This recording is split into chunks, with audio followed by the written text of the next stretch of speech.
हाल ही में नैना का विवाह हुआ था और उसने अपने पति और ससुराल वालों के साथ एक जॉइंट फैमिली में रहना शुरू कर दिया था। कुछ दिनों के बाद उसे पता चला कि वह अपनी सास के साथ नहीं रह सकती।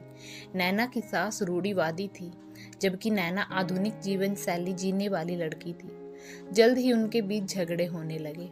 कई महीने बीत जाने के बाद भी दोनों में से कोई भी अपना व्यवहार नहीं बदल पाया।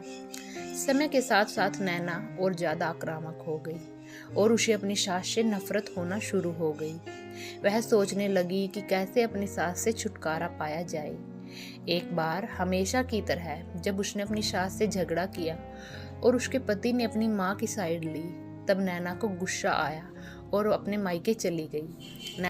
नैना के पिता एक कॉस्मेटिक थे। उसने अपने पिता को पूरी बात बताई।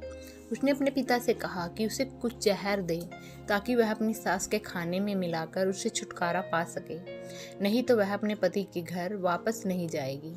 नैना के पिता को यह सब जानकर काफ़ी दुख हुआ और उन्होंने अपनी बेटी से कहा, अगर तुम अपनी सास को जहर देती हो तो तुम और मैं दोनों जेल जाएंगे।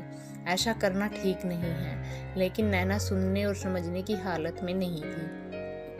आखिरकार उसके पिता ने कहा, ठीक है, जैसा तुम चाहती हो वैसा ही होगा, लेकिन तुम्हें जेल में नहीं देखना चाहता। उसके पिता अंदर से पाउडर लाए और कहा, हर दिन जब तुम दोपहर का भोजन या रात का भोजन करते हो तो अपनी सास के खाने में इसे मिला देना। इससे धीरे धीरे कुछ महीनों में वह मर जाएगी और लोग सोचेंगे कि वह प्राकृतिक रूप से मरी है। उन्होंने यह भी कहा, क्योंकि किसी को भी तुम पर शक नहीं होना चाहिए, इसलिए आज से तुम अपनी सास के साथ नहीं लड़ोगी, बल्कि उनकी देखभाल करोगी। भले ही वो कुछ भी कहे, तुम गुस्से से बात नहीं करोगी और हमेशा शांत रहोगी। नैना सहमत हो गई और अपने ससुराल वापस आ गई और अपने पिता की सलाह के अनुसार उसने अपनी सास के खाने में पाउडर मिक्स करना शुरू कर दिया और बड़े ही प्यार के साथ बात करना भी शुरू कर दिया। समय बीतने के साथ साथ नैना की सास का नेचर भी बदलना शुरू हो गया, क्योंकि नैना अब अपनी सास की बहुत देखभाल करने लगी थी। इसलिए उसकी सास भी उसके प्रति विनम्र होने लगी और प्यार से बात करने लगी। 5 महीने बीत गए और नैना खाने में पाउडर मिक्स कर रही थी, लेकिन अब घर का वातावरण बदल गया। कोई झगड़े नहीं, दोनों एक दूसरे की तारीफ करते। अब ऐसा लगता था मानो दोनों का रिश्ता माँ और बेटी का रिश्ता हो। अब नैना को चिंता होने लगी कि पाउडर की वजह से उसकी सास जल्द ही मर सकती है। वह अपने पिता के घर पर गई और उनसे कहा, पिताजी, कृपया मुझे उस जहरीले पाउडर के प्रभाव को ठीक करने के लिए इलाज बताएं। मैं अपनी सास को खोना नहीं चाहती। वह मेरी माँ की तरह है और मैं उससे बहुत प्यार करती हूँ। उसके पिता मुस्कुराए और कहा, कौन सा जहर? मैंने तुम्हें बस एक स्वीटनर दिया था। नैना हैरान थी और उसने अपने पिता से पूछा कि उन्होंने ऐसा क्यों किया।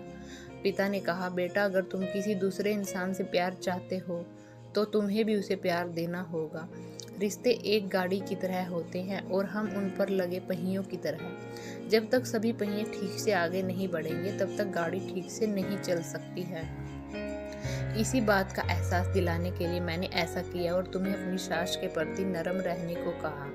तुम्हारी अच्छाई देखकर उन्होंने भी अपने आप को बदला और तुम्हें समझना शुरू किया। तुम दोनों में एक दूसरे के लिए अपने आप को बदला। यही कारण कि तुम अपनी सास के लिए आज मेरे पास भागते हुए आई हो।